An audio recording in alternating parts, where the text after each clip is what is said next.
नमस्कार, आप देख रहे हैं प्राइम न्यूज और मैं हूं आपके साथ आलोक शुक्ला। उत्तर प्रदेश के मुख्यमंत्री योगी आदित्यनाथ ने पश्चिम बंगाल का दौरा किया है, जहां सीएम ने पश्चिम बंगाल की मुख्यमंत्री ममता बनर्जी पर जमकर निशाना साधा है। उन्होंने कहा कि बंगाल के लोगों की पीड़ा ज्यादा दिनों तक नहीं रहने वाली है, बीजेपी इसका समाधान करने आई है। टीएमसी की गुंडागर्दी और अराजकता लंबे समय तक नहीं चल पाएगी। 2 मई के बाद टीएमसी सरकार की विदाई सुनिश्चित है। टीएमसी के लोग जो अब तक जनता के हक को लूटते थे, वह पूरी तरीके से बेरोजगार हो जाएंगे और इसलिए यहां की सरकार के संरक्षण में कटमनी और तोलाबाजी का खेल सरासर हो रहा है और इसलिए भारतीय जनता पार्टी आज की आवश्यकता है बंगाल में। भाइयों बहनों, बंगाल के अंदर भारतीय जनता पार्टी इसलिए भी आवश्यक है, जहां भी भारतीय जनता पार्टी की राज्य सरकारें हैं, केंद्र और राज्य सरकार मिलकर के डबल इंजन के रूप में कार्य कर रही है। उत्तर प्रदेश के अंदर पिछले 4 वर्ष के अंदर भारतीय जनता पार्टी के नेतृत्व की सरकार है और 4 वर्ष में भारतीय जनता पार्टी ने उत्तर प्रदेश के अंदर भारतीय जनता पार्टी की सरकार ने 4 वर्ष के दौरान 40 लाख गरीबों को मकान देने का काम किया है। 1 करोड़ 38 लाख गरीब परिवारों को विद्युत का कनेक्शन दिया है। 6 करोड़ गरीबों को आयुष्मान भारत की स्वास्थ्य बीमा का कवर दिया है। 2 करोड़ 42 लाख गरीबों को प्रधानमंत्री किसान सम्मान निधि का लाभ दिया है। 4 वर्ष में 30 नए मेडिकल कॉलेज उत्तर प्रदेश के अंदर बन रहे हैं।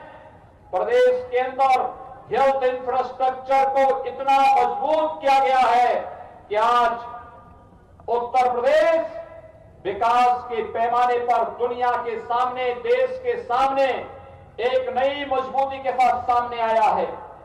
यह काम बंगाल के अंदर भी हो सकता था, लेकिन न कांग्रेस ने किया, न कम्युनिस्टों ने किया और न ही टीएमसी ने किया है। और यह कार्य बंगाल के अंदर भी हो, यही कहने के लिए मैं आया हूं कि भारतीय जनता पार्टी बंगाल की आवश्यकता है और बंगाल की धरती पर भारतीय जनता पार्टी की सरकार आनी चाहिए। विधानसभा चुनाव में यही हम सबको तय करना है। भाइयों बहनों, हम सब जानते हैं भारतीय जनता पार्टी जो कहती है वह करके दिखाती है।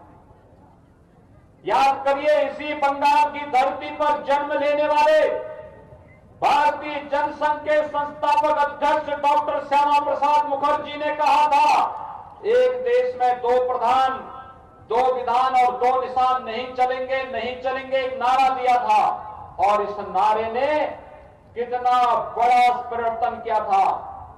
1950 में जब कांग्रेस ने जबरदस्ती 1952 में देश के संविधान में जबरदस्ती धारा 370 को जोड़ करके देश के अंदर आतंकवाद का एक नया बीज बोने का काम किया था, भारतीय जनसंघ के समय में भारतीय जनता पार्टी का आह्वान था, एक देश में 2 प्रधान, 2 निशान और 2 विधान नहीं चलेगा।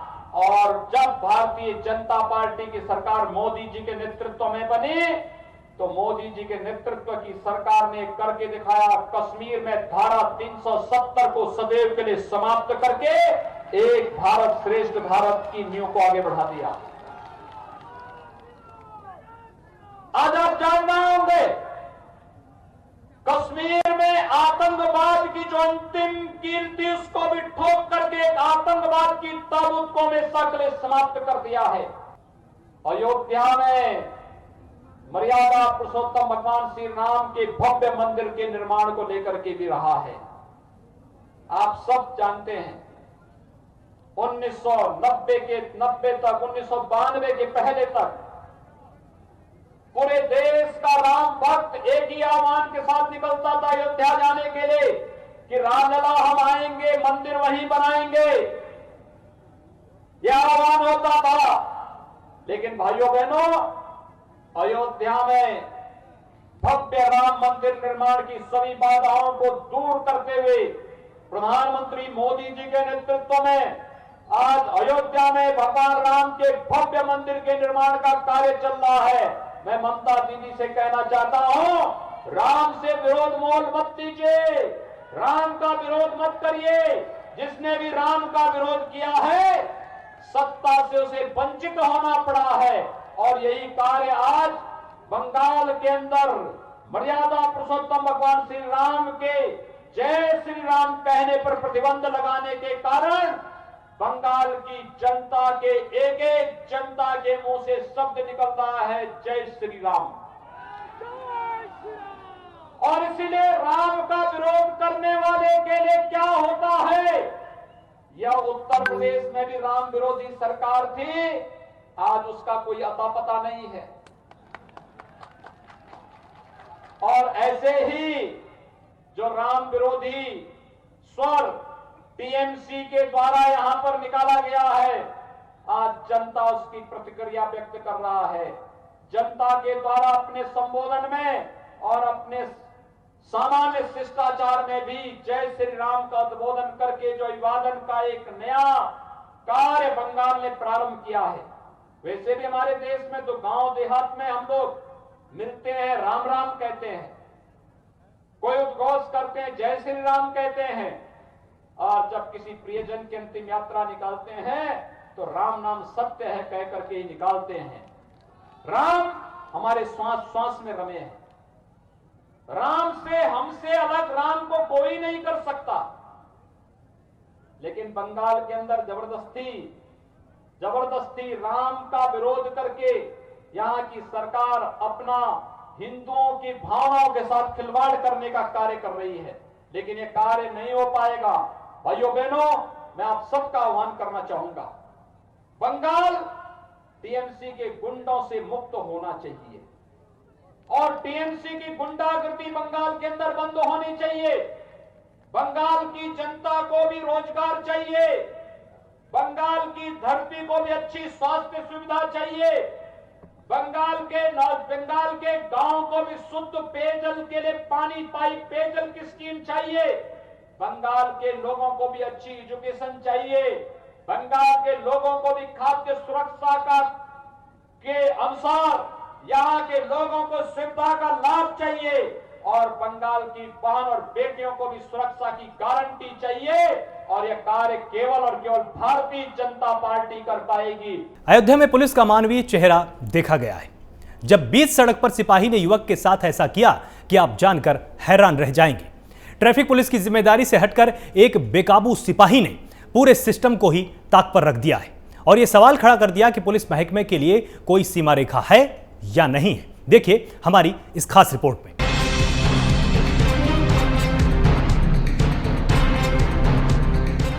अयोध्या में पुलिस का मानवीय चेहरा सामने आया है। यहां एक ट्रैफिक पुलिस का युवक को पीटते हुए वीडियो सोशल मीडिया पर जमकर वायरल हुआ है। यह वीडियो हनुमानगढ़ी का बताया जा रहा है। वाहन पार्किंग को लेकर युवक और ट्रैफिक सिपाही में बहस किसी बात को लेकर हो गई।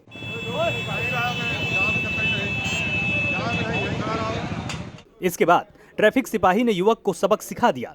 वीडियो में साफ देखा जा सकता है कि दूसरे पुलिसकर्मी बीच बचाव की कोशिश कर रहे हैं, लेकिन ट्रैफिक सिपाही का जुनून सब पर भारी पड़ रहा है।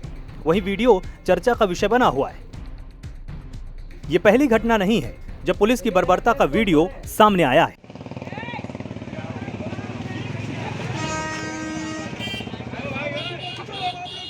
अलग अलग जिलों से सिपाहियों के ऐसे मारपीट के कई वीडियो सामने आते रहते हैं,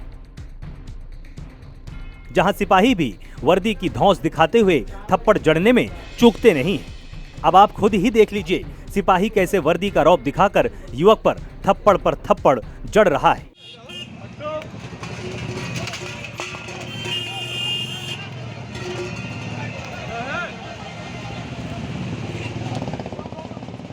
हालांकि ऐसे में खाकी पर सवाल उठना तो लाजमी है, लेकिन कुछ ऐसे असामाजिक तत्वों की वजह से पुलिस पर सवाल खड़े हो जाते हैं। Bureau report, prime news.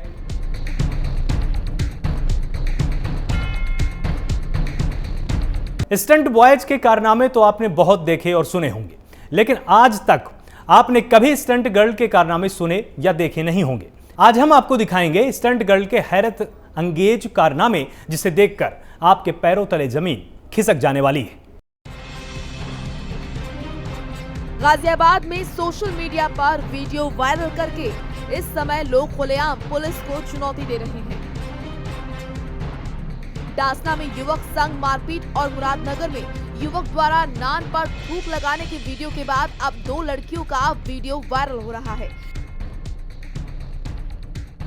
जिसमें वो एक बुलेट बाइक पर स्टंट कर रही हैं।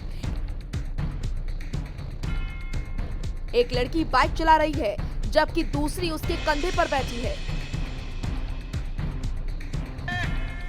वायरल वीडियो गोविंदपुरम क्षेत्र का बताया जा रहा है। वायरल हो रहे 12 सेकंड के वीडियो में दोनों लड़कियों ने लाल रंग की टी-शर्ट और पीले रंग की कैप लगा रखी है।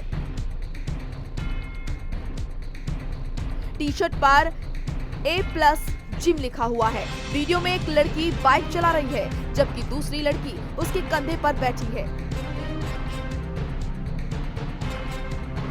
स्टंट के वीडियो में साफ साफ दिख रहा है कि जिस जगह पर ये वीडियो फिल्माया गया है वहां से आम वाहन चालक भी गुजर रहे हैं। लड़कियों को ये खतरनाक स्टंट करता देख वहां से गुजर रहे 2 युवक भी बहुत चक्का होकर देखते रहे।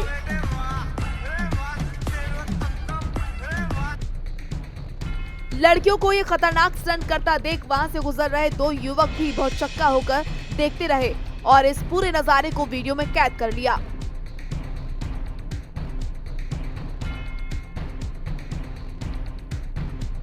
वीडियो में बैकग्राउंड म्यूजिक भी है।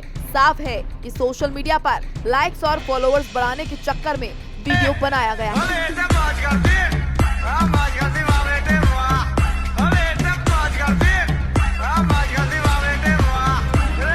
इसमें दोनों लड़कियों ने हेलमेट भी नहीं पहना है। लड़कियां जिस बाइक पर स्टंट कर रही हैं, उस पर गाजियाबाद संभागीय परिवहन कार्यालय से जारी रजिस्ट्रेशन का नंबर है।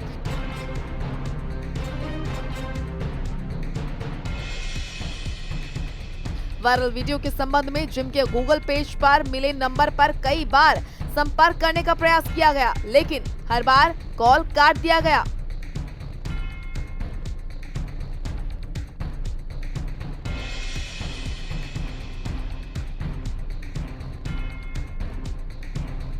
Bureau report, prime news.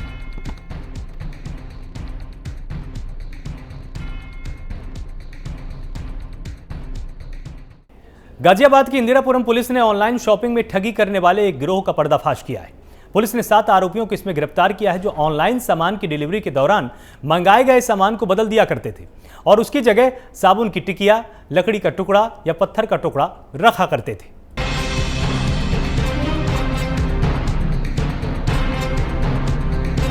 वैसे तो ऑनलाइन शॉपिंग करने के कई फायदे हैं, लेकिन कई बार ऑनलाइन शॉपिंग लोगों के लिए मुसीबत भी बन जाती है।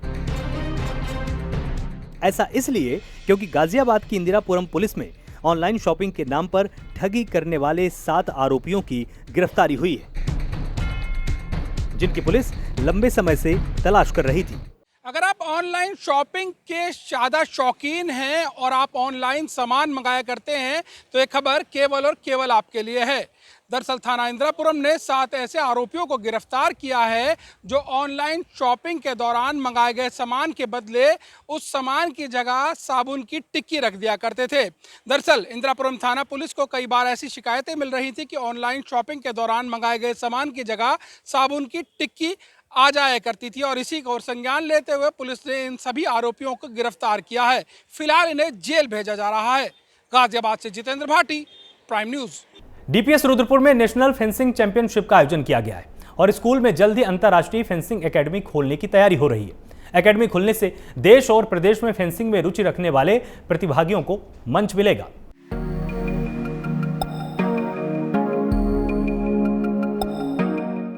फेंसिंग एसोसिएशन ऑफ इंडिया की ओर से नेशनल चैंपियनशिप का शुभारंभ दिल्ली पब्लिक स्कूल रुद्रपुर में किया गया।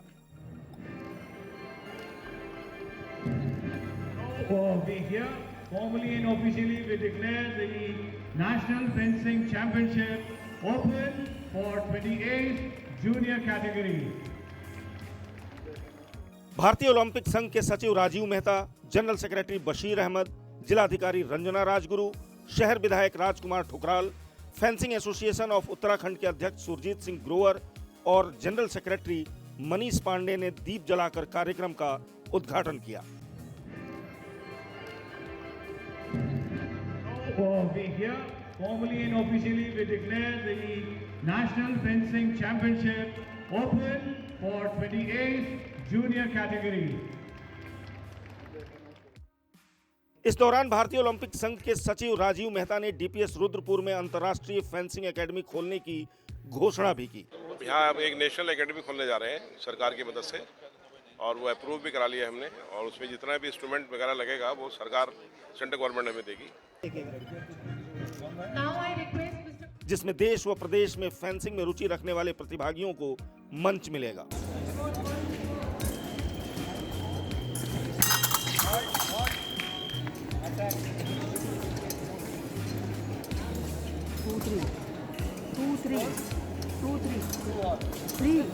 भारतीय ओलंपिक संघ के सचिव राजीव मेहता ने बताया कि एक बालिका फेंसिंग चैंपियनशिप में ओलंपिक के लिए चुन ली गई है,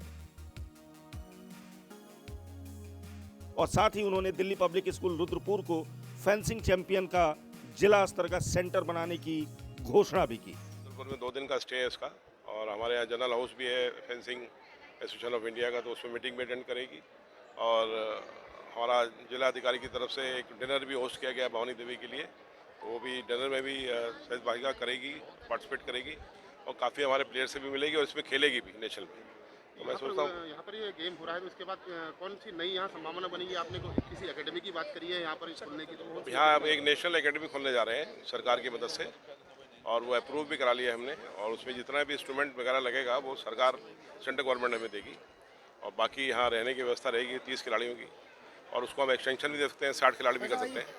तो जितना भी होगा हम उम्मीद करेंगे कि फेंसिंग यहाँ उत्तराखंड में जरूर बढ़ेगी, और इस तरह के टूर्नामेंट लगातार आपको देखने में मिलेंगे। वरिष्ठ हॉकी एसोसिएशन उत्तराखंड से Kishore Batla, organising secretary and secretary fencing association Uttarakhand Manish Pandey, Uttarakhand Olympic association के सचिव DK Singh, trainee IPS Kishan Singh और खेल से जुड़े कई लोग इस समारोह में मौजूद रहे। जिलाधिकारी रंजना राजगुरु और विधायक राजकुमार ठुकराल ने डीपीएस के सहयोग से खिलाड़ियों को मंच देने के कार्य को सराहनीय बताया। उन्होंने कहा कि खेल हमारे जीवन में अत्यंत महत्वपूर्ण भूमिका निभाते हैं। उन्होंने ये भी कहा कि डिस्ट्रिक्ट फेंसिंग सेंटर खुलने से जिले में बच्चों को रोजगार के अवसर प्राप्त होंगे। डीपीएस रुद्रपुर के प्रांगण में नेशनल फेंसिंग चैंपियनशिप का आयोजन हो रहा है। ये 3 दिवसीय है। उसके बाद वॉलीबॉल का भी चैंपियनशिप होना है, और इस नेशनल फेंसिंग चैंपियनशिप में हमारे 27 राज्यों के लगभग खिलाड़ी और ऑफिशियल्स मिला के 700 लोग प्रतिभाग कर रहे हैं।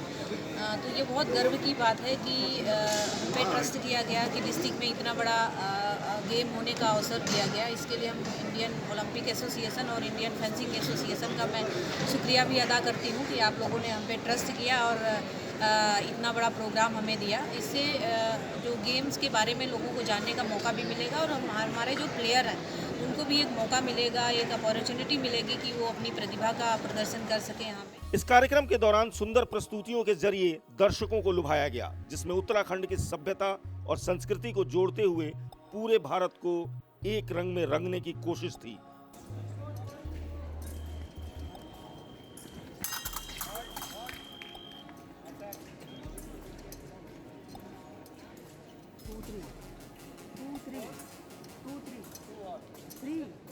नेशनल चैंपियनशिप कार्यक्रम के दौरान शानदार प्रस्तुतियों के जरिए दर्शकों को लुभाने की कोशिश की गई, जिसने उत्तराखंड की सभ्यता और संस्कृति को जोड़ते हुए पूरे भारत को एक रंग में रंग दिया।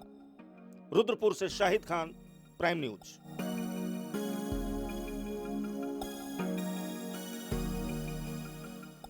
राम मंदिर निर्माण के लिए रामलला परिसर में जमीन के समतलीकरण के बाद नींव की खुदाई का काम लगभग पूरा हो चुका है। सोमवार को नींव भराई के लिए पूजन किया गया। अब चैत्र कृष्ण त्रयोदशी यानी 9 अप्रैल से नींव भरने का काम शुरू हुआ है। 44 लेयर में नींव भरी जाएगी। इसके लिए पहले नींव में एक बार फिर नींव की मिट्टी के लोड होने की क्षमता को आंका जाएगा, और इसके लिए मौका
प्रधानमंत्री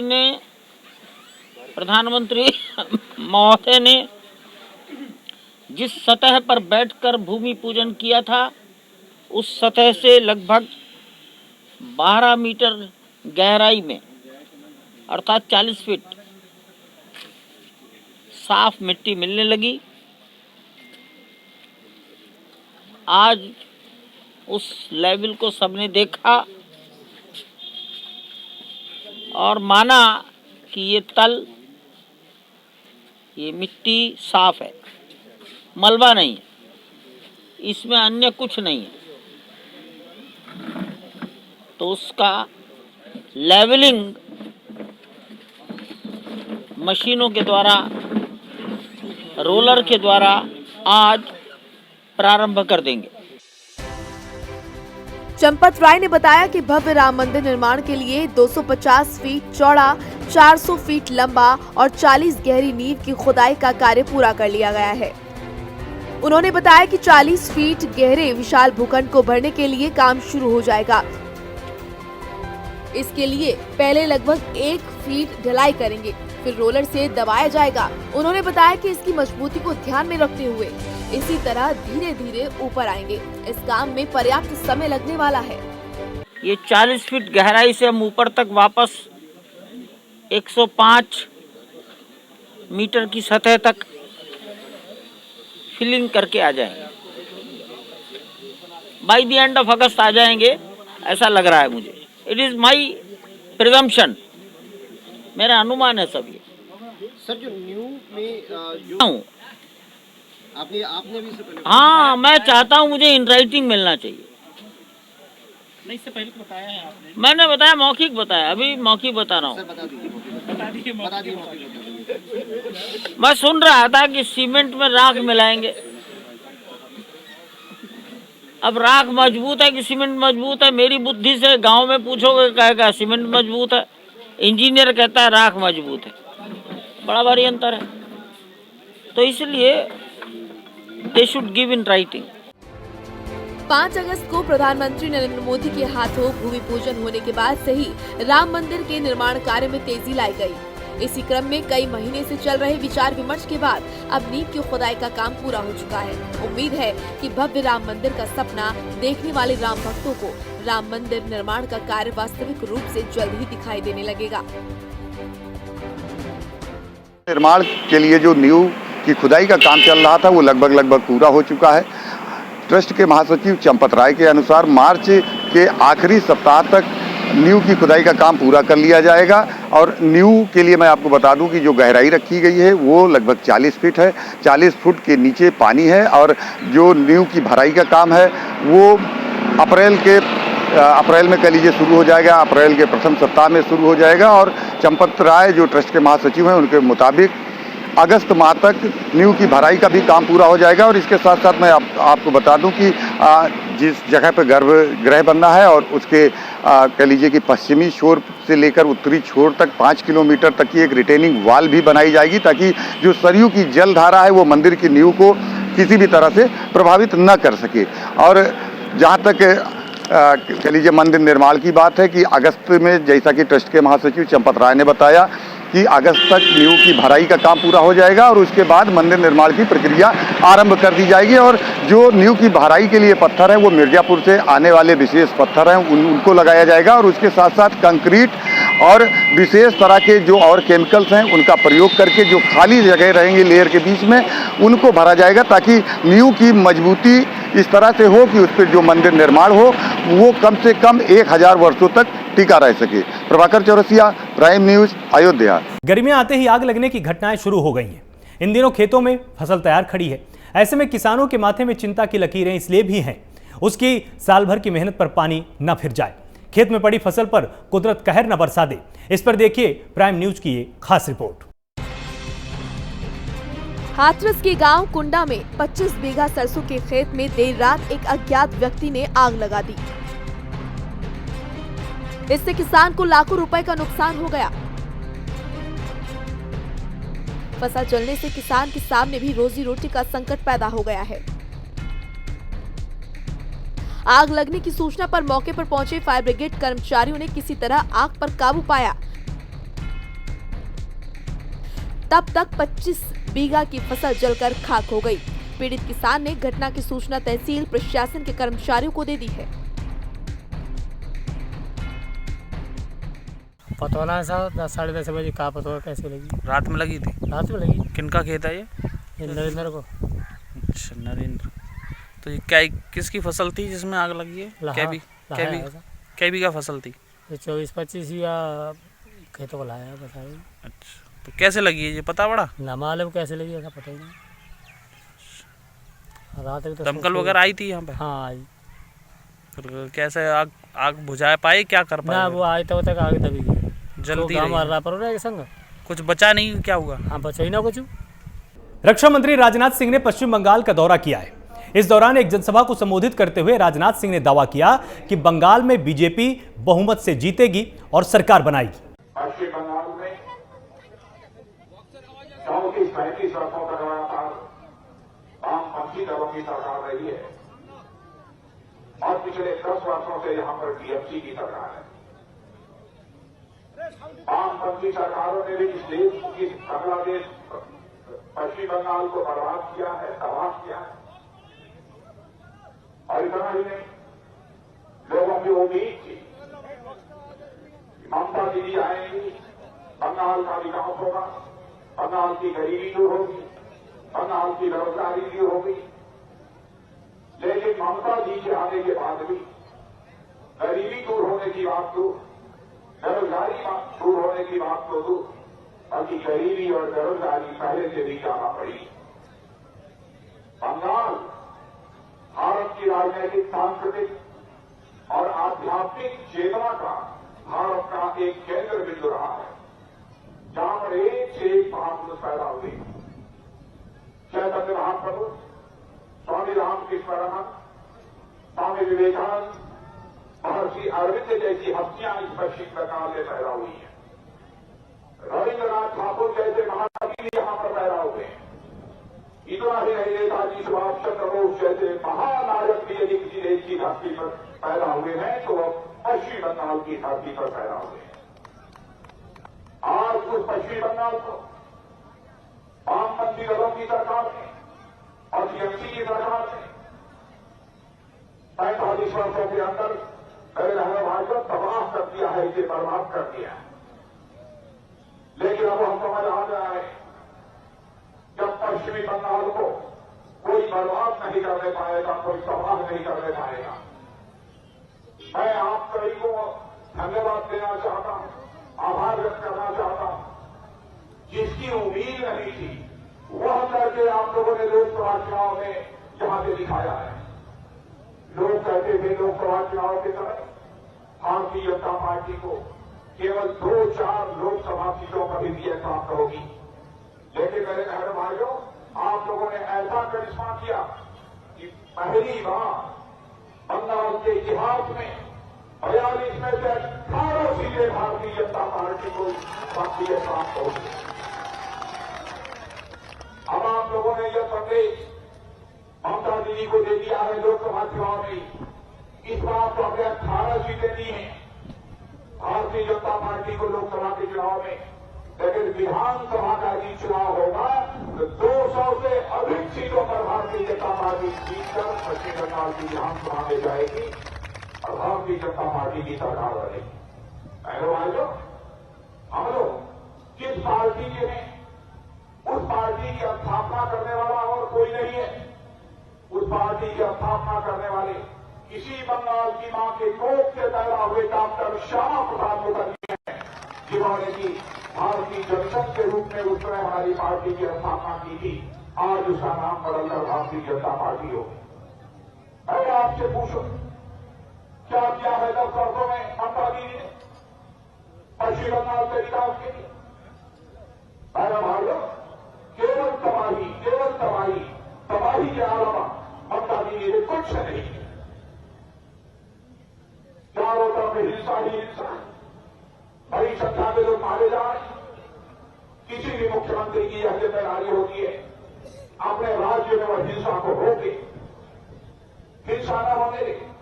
हमारे उत्तर प्रदेश में चले जाइए, जहां जहां पर हमारी सरकारें हैं। मैं तो कहता हूं बगल में नॉर्थ ईस्ट में आप चले जाइए नॉर्थ ईस्ट में भी मेरे बहनों भाइयों, जहां इतनी हिंसा होती थी, जहां इतना उग्रवाद था, आज वहां हिंसा करने वाला कोई नहीं रहा। आज वहां शांति है, वहां पर आज अमन चैन है, जब से वहां पर भारतीय जनता पार्टी की सरकार आई। पश्चिम बंगाल की जनता ममता दीदी से इस सवाल का जवाब चाहती, इस सवाल का उनके पास कोई जवाब नहीं है। मैं आपसे पूछूं, बताइए आपके क्षेत्र में उन्होंने क्या विकास किया? मोदी जी जब से आए हैं, आपके यहां बंगाल में सड़कों के निर्माण के लिए उन्होंने 25,000 करोड़ रुपए का प्राविधान किया है। और अगर आगे जो भी थोड़ी बहुत सड़कें बनती हुई दिखाई दे रही है, तो पैसा ही किसी दिया है, तो दिल्ली से हमारे प्रधानमंत्री नरेंद्र भाई मोदी ने दिया है। ममता दीदी ने वह पैसा आपको नहीं दिया। कई बड़े काम हमारे प्रधानमंत्री मोदी जी ने किए हैं। आप सभी का खाता खुला होगा। प्रधानमंत्री जनधन योजना के अंतर्गत आपका खाता खुला है कि नहीं, मैं पूछना चाहता हूं। खाते खुल गए हैं कि नहीं? मैं आपको याद दिलाना चाहता हूं, राजीव गांधी जी जब भारत के प्रधानमंत्री थे तो कहते थे, मैं क्या करूं, मैं लाचार हूं, दिल्ली से पैसा जो मैं नीचे को भेजता हूं, तो 100 पैसा भेजता हूं तो बाबू के 16 पैसा नीचे पहुंच पाता है, यानी लोगों के पास पहुंचता है। हमारे प्रधानमंत्री मोदी जी ने कहा, हम इतने लाचार नहीं हैं, हम ऐसी व्यवस्था करेंगे कि जितना पैसा दिल्ली से चलेगा, पूरा का पूरा पैसा लोगों की जेब में जाएगा, लोगों के खाते में जाएगा। इसके लिए उन्होंने प्रधानमंत्री जनधन योजना के अंतर्गत सभी के खाते को पहला काम किया। भ्रष्टाचार पर अंकुश लगाने का काम यही किया है भारत के चुनाव में किसी प्रधानमंत्री ने, तो नरेंद्र भाई मोदी ने किया है बहनों भाई। और मैं आपको यकीन दिलाना चाहता हूं, आप केवल पश्चिम बंगाल में एक बार 5 वर्ष के लिए केवल भारतीय जनता पार्टी की सरकार बनाकर देखिए, किसी मां के लाल की हिम्मत नहीं है कि वह तोलाबाजी कर सके और कटबाजी ले सके। भाइयों, किसी भी मां के लाल की हिम्मत है। और मैं आपको यकीन दिलाना चाहता हूं, हमारी सरकार बन गई, भाजपा की सरकार आप लोग बना देंगे। भाइयों, किसी भी राजनीतिक कार्यकर्ता के पास किसी कोई हत्या नहीं करने पाएगा, उनकी हिंसा नहीं करने की जरूरत नहीं कर पाएगा। इन दिनों पति पत्नी और वो को लेकर कई किस्से सामने आ रहे हैं। आपने कभी पत्नी को पति की धुनाई करते हुए देखा है या नहीं देखा है, तो आज हम आपको दिखाएंगे। एक ऐसी वीडियो हम आपको दिखाने जा रहे हैं जिसमें एक आशिकबाज की पति की धुनाई की जा रही है। मेरठ में हाई प्रोफाइल हंगामा देखने को मिला। बाजार में पति को प्रेमिका के साथ घूमते हुए रंगे हाथ पकड़ने पर पत्नी ने पति की जमकर धुनाई कर दी, जिसका वीडियो सोशल मीडिया पर वायरल हो रहा है।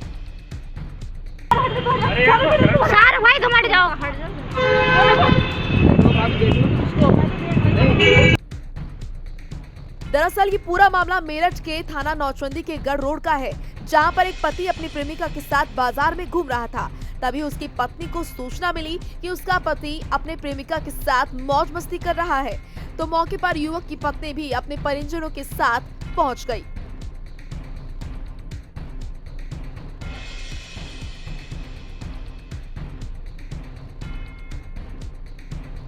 प्रेमिका के साथ अपने पति को देखकर पत्नी आग बबूला हो गई और परिजनों के साथ मिलकर अपने पति की सड़क पर ही जमकर पिटाई कर डाली।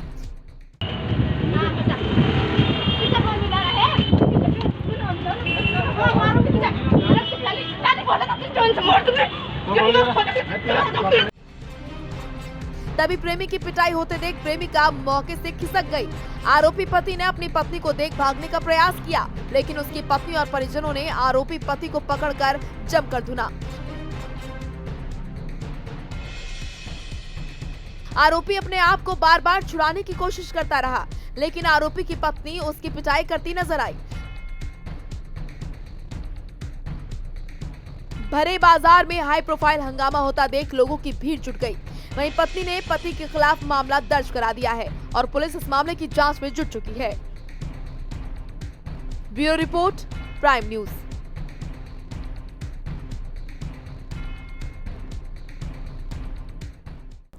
बैंकों के निजीकरण के विरोध में देश भर के बैंक कर्मचारी हड़ताल कर रहे हैं। बैंकों के बाहर आकर कर्मचारियों ने प्रदर्शन करना भी शुरू किया है। देश भर में कई बैंकों की ब्रांच को बंद किया गया है। बैंक शाखा के सामने हड़ताल कर कर्मचारियों ने सरकार के खिलाफ नारेबाजी भी की है। बैंकों के निजीकरण को लेकर आज से 2 दिन तक देश के सरकारी और ग्रामीण बैंकों में कामकाज ठप रहेगा। दरअसल केंद्र सरकार की ओर से देश के कई बैंकों के निजीकरण का प्रस्ताव रखा गया। सरकार के इसी प्रस्ताव के विरोध में बैंक विरोध प्रदर्शन कर रहे हैं।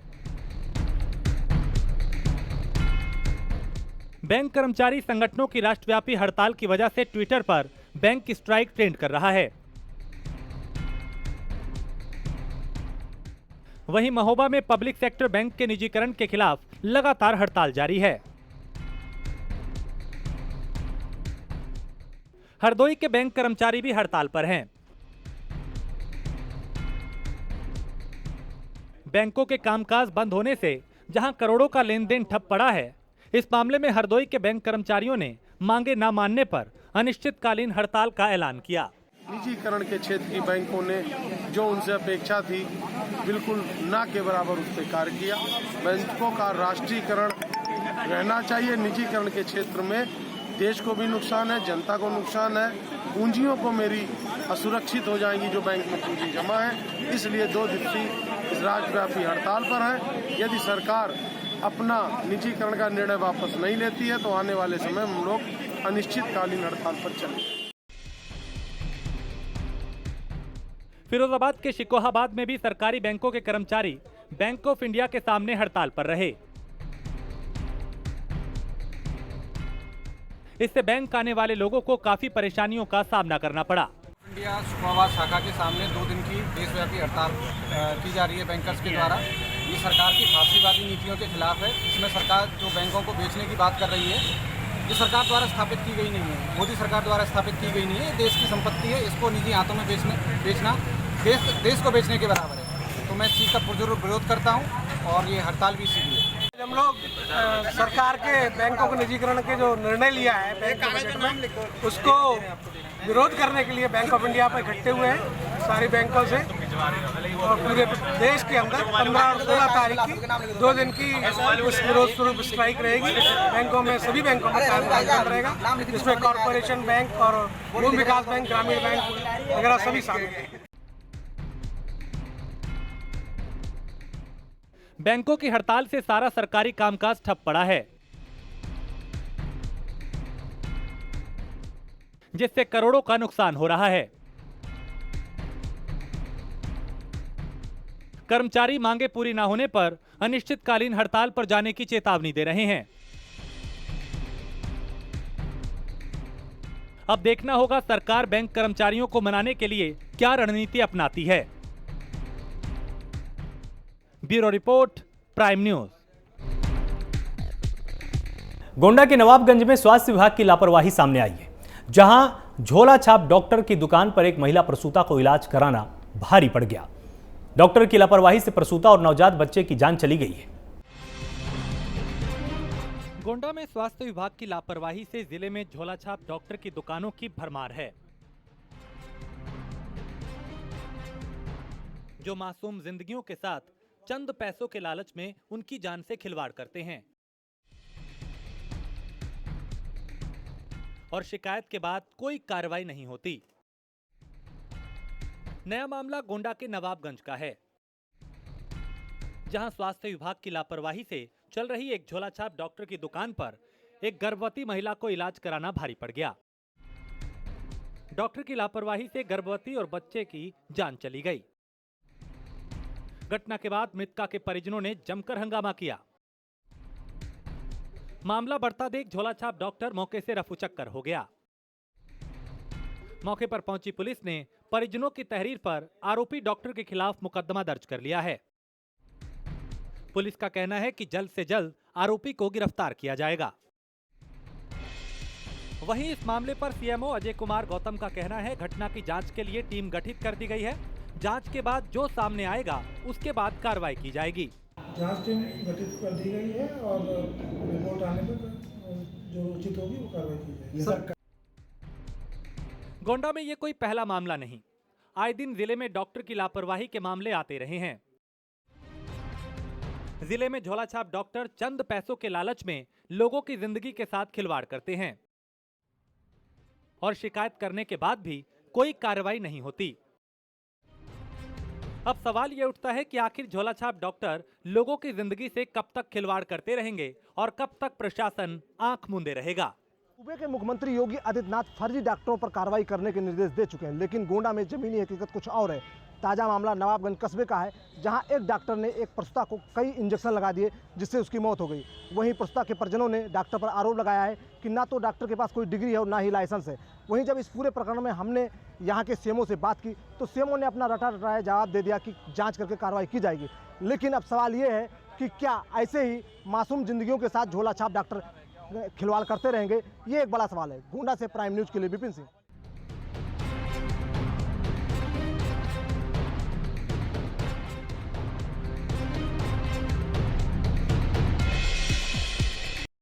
एक तरफ देश में पेट्रोल और डीजल के दाम बढ़ रहे हैं, जिसके बाद इलेक्ट्रिक कार लोगों के लिए एक बेहतर विकल्प बनती जा रही है। इस इलेक्ट्रिक कार को लेकर सरकारें कई तरह की सब्सिडी और दूसरे फायदे तो आप जानते होंगे, लेकिन अब दिल्ली सरकार इलेक्ट्रिक कार के मालिकों को और भी बड़े फायदे पहुंचाने की तैयारी में है। वो फायदे कौन से हैं, हमारी इस रिपोर्ट में देखिए। पेट्रोल डीजल के बढ़ते दाम और तेजी से बढ़ते प्रदूषण के बीच इलेक्ट्रिक कार अब लोगों के लिए बेहतरीन विकल्प बन रही है।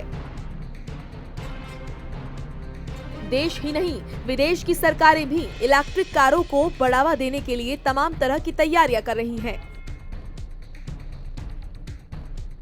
तो दूसरी तरफ लगातार बेहतर होती इलेक्ट्रिक कार भविष्य में लोगों के लिए अच्छा विकल्प भी बन रही है।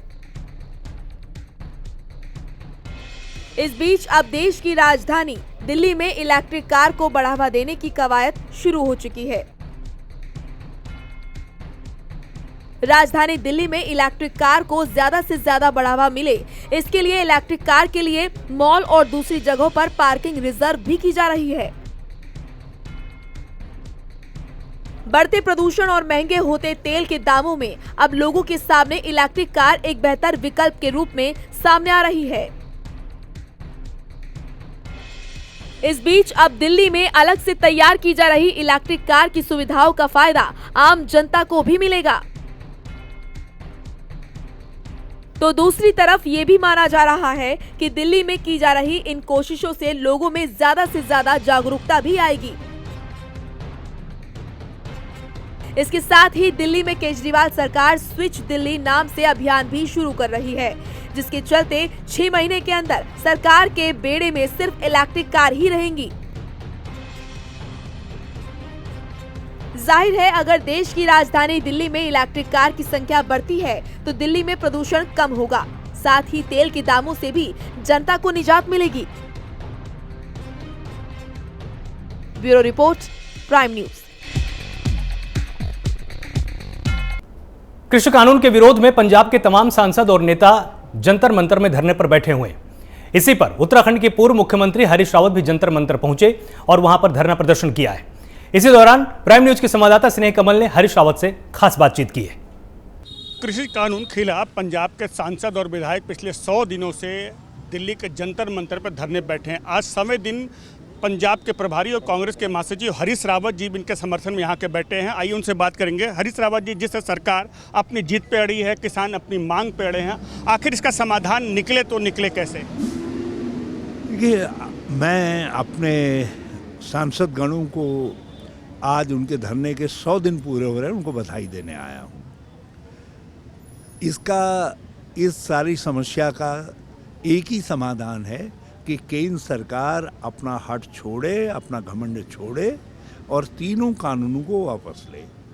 खेती की रक्षा के लिए, अर्थव्यवस्था की रक्षा के लिए, किसानों की रक्षा के लिए ये तीनों विधेयकों का तीनों कानूनों का वापस होना आवश्यक है। और मोदी जी को जनता की आवाज़ को सुनना चाहिए। जनता की आवाज़ जो है खुदा का नकारा होती है। ये ऊपर वाले भगवान की आवाज़ है जो किसान के रूप में निकली है कि भाई ये तीनों कानून वापस लो, क्योंकि ये देश को बर्बाद कर देंगे। तो मैं समझता हूँ इसका एकमात्र सॉल्यूशन है ये तीनों कानूनों को केंद्र सरकार वापस ले, और हम अपनी ओर से कहना चाहते हैं हम इसको जीत और हार के रूप में नहीं लेंगे। हम यदि केंद्र सरकार वापस लेती है तो ये हम कहेंगे एक अच्छा कदम है। आंदोलन की अगर बात करें तो आंदोलन में अहम भूमिका पंजाब के किसानों की रही है, क्योंकि पिछले दिनों पंजाब में जो है निकाय के चुनाव हुए, पंचायत के चुनाव हुए, उसमें अगर देखें कांग्रेस ने एक तरफा जीत हासिल की। आने वाले अगले साल में पंजाब में पुनः विधानसभा का चुनाव है, क्या असर पड़ेगा इन आंदोलनों का? देखिए, पंजाब ने एक सिग्नल दिया है, एक संकेत दिया है अपने स्थानीय निकाय के चुनावों के माध्यम से, और अब ये पूरे देश का संकेत है।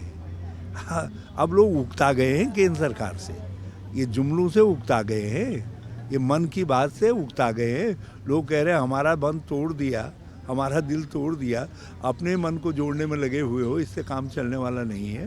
देखो, जो कुछ पंजाब में आज हुआ है वो 2022 में जहाँ जहाँ चुनाव होंगे वहाँ होगा और पूरे देश में होगा।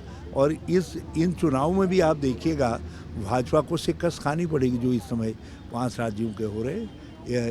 किसान आंदोलन का इन सब चीज़ों पर असर पड़ेगा। इन संकेतों का अलग एक संकेत और है जो आपके लिए शुभ संकेत है, वो है कैप्टन का और सिद्धू का एक साथ आना। ये वाहेगुरु दी कृपा है, उसकी मेहर है।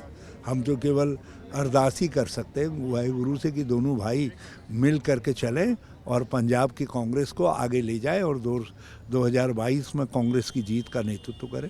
बहुत बहुत धन्यवाद। तो देखा आपने, ये थे पंजाब के प्रभारी और कांग्रेस के राष्ट्रीय महासचिव हरीश रावत जी, जिनका स्पष्ट कहना है कि अब कैप्टन और सिद्धू दोनों एक भाई की तरह पंजाब में 2022 में पुनः सरकार बनाएंगे। कैमरा पर्सन जुबेर राणा के साथ महेश नेकमल, प्राइम न्यूज़, दिल्ली। केंद्र सरकार और दिल्ली की सरकार में लगातार तकरार बढ़ती जा रही है। तमाम ऐसे फैसले अब एलजी के हाथों में वापस सौंपे गए हैं, जिसका दिल्ली सरकार लगातार विरोध कर रही है। इसी पूरे मुद्दे पर हमारे संवाददाता यश शर्मा ने दिल्ली सरकार के मंत्री गोपाल राय से खास बातचीत की है। बात करने के लिए मौजूद हैं दिल्ली सरकार में मंत्री गोपाल राय जी। सर, जिस तरह से कानून लाया गया संसद में, आपको लग रहा है कि चोर दरवाजे से बीजेपी जो है सरकार चलाने की कोशिश कर रही है दिल्ली में? निश्चित रूप से संविधान पीठ सुप्रीम कोर्ट के फैसले के बाद इस तरह के बिल लाने की ज़रूरत नहीं बनती है। दोबारा चुनाव हुआ, जनता ने सरकार दोबारा बनाई, सुप्रीम कोर्ट ने कहा कि भाई 3 बिंदुओं को खासतौर से पुलिस, पब्लिक ऑर्डर और लैंड छोड़ करके कैबिनेट निर्णय लेगी। उसके बाद ये बिल लाने का मतलब ही ये है कि कहीं ना कहीं दोबारा जो है भारतीय जनता पार्टी एलजी के माध्यम से दिल्ली की सरकार को कमज़ोर करके और कामों को ठप करना चाहती है। अच्छा, आपने कहा कि दिल्ली की जो जनता है वो भी चिंतित है, तो किन कामों पर इस तरह से रोक लगती है दिल्ली सरकार की और क्या मंशा लग रही है बीजेपी की? देखिए, ये तो सभी काम को रोकना चाहते हैं, लेकिन क्योंकि अगर काम रोकने का मकसद नहीं होता तो ये बिल लाने की ज़रूरत ही नहीं पड़ती, क्योंकि दिल्ली के तो काम अच्छे चल रहे हैं, काम अच्छे हुए, इसलिए जनता ने दोबारा समर्थन दिया है। तो भारतीय जनता पार्टी के मंसूबे लोकतंत्र विरोधी भी दिख रहे हैं और जन विरोधी भी दिख रहे हैं। सर, आखिरी सवाल, अगला क्या आपका रहेगा स्टेप? नहीं, कल पार्टी की तरफ से जंतर मंतर पे जो है वो प्रोटेस्ट हम लोग करेंगे इसके खिलाफ, और अपनी आवाज़ को सड़क पे भी बुलंद करेंगे, संसद के अंदर भी आवाज़ उठाएंगे। तो ये थे हमारे साथ बात करने के लिए गोपाल राय। कैमरा पर्सन कमल रावत के साथ महेश शर्मा, प्राइम न्यूज़, दिल्ली। तमाम बैंकों के निजीकरण को लेकर लगातार विपक्ष विरोध कर रहा है। इसी पूरे मुद्दे पर हमारे संवाददाता स्नेह कमल ने मल्लिकार्जुन खड़गे से बातचीत की है, जिन्होंने सरकार को घेरने की पूरी कोशिश की है। उन्होंने क्या कुछ कहा, आपको भी दिखाते हैं। कांग्रेस का मल्लिकार्जुन खड़गे जी, जिस तरह से जो है बैंक कर्मचारी 2 दिन से हड़ताल पे हैं, कांग्रेस ने भी आज ये मुद्दा सदन में उठाया, क्या कहना चाहेंगे? नहीं, हम तो इसीलिए उठाए कि 13 लाख लोग रास्ते पे हैं सारे भारत में, और उनके समस्याओं को सुलझाने के लिए गवर्नमेंट तैयार नहीं, उनसे बातचीत करने के लिए तैयार नहीं। तो वो लोग इस बैंक के एम्प्लॉयज़ को कुचलना चाहती है, बंद करना चाहती है, उनके रोजी रोटी को ख़त्म करना चाहती है, और उसमें खासकर वीकर सेक्शंस के लोग भी बहुत हैं। उनको अगर एक गवर्नमेंट सर्विस में या इस बैंक्स में, रेलवे में, पब्लिक सेक्टर में अगर आप निकाल के फेंक देंगे तो सारे करोड़ों लोग बर्बाद हो जाएंगे। बहुत बहुत धन्यवाद। ये थे कांग्रेस नेता मल्लिकार्जुन खड़गे, जिन्होंने साफ कहा कि जिस तरह सरकार हर सरकारी कंपनियों का निजीकरण करते जा रही है उसके हम खिलाफ हैं। कैमरा पर्सन शुभ के साथ मैं स्नेह कमल, प्राइम न्यूज, दिल्ली। बैंकों के निजीकरण को लेकर हमारे संवाददाता स्नेह कमल ने राज्यसभा सांसद और कांग्रेसी नेता शक्ति सिंह गोहिल से भी खास बातचीत की है। उन्होंने इस पूरे मुद्दे पर क्या कुछ कहा, आपको भी दिखाते हैं। गोयल जी, शक्ति सिंह गोयल जी, 2 दिन से जो है बैंक कर्मचारी हड़ताल पे निजीकरण का विरोध कर रहे हैं। सदन में कांग्रेस ने भी ये मुद्दा उठाया है। देखिए, देश के बैंकों का राष्ट्रीयकरण इंदिरा गांधी जी ने किया। इसके बाद देश में बहुत तरक्की हुई। जो बैंक कभी गरीब आदमी को दरवाजे नहीं खड़ा रहने देती थी, उसी बैंकों को गरीब और मिडिल क्लास को पैसा देना पड़ा। आज चंद पूंजीपतियों के लिए बैंकों का निजीकरण करने की जो बात हो रही है, नेशनलाइज इंश्योरेंस कंपनियों को ख़त्म करना है, LIC को ख़त्म करना है, रेलवे को ख़त्म करना है, इन मुद्दों में हम उन कर्मियों के साथ, देशवासी के साथ है और इस सरकार के खिलाफ हम लड़ते रहेंगे। बहुत बहुत धन्यवाद। ये थे शक्ति सिंह गोयल, जिनका साफ कहना है कि चंद पूंजीपतियों को फायदे के लिए सरकार जो है सरकारी कंपनियों का निजीकरण कर रही है। कैमरा पर्सन शुभ के साथ मैं स्नेह कमल, प्राइम न्यूज़, दिल्ली। फिलहाल इस पूरे बुलेटिन में सिर्फ इतना ही। आप लगातार जुड़े रहिए प्राइम न्यूज़ के साथ। नमस्कार।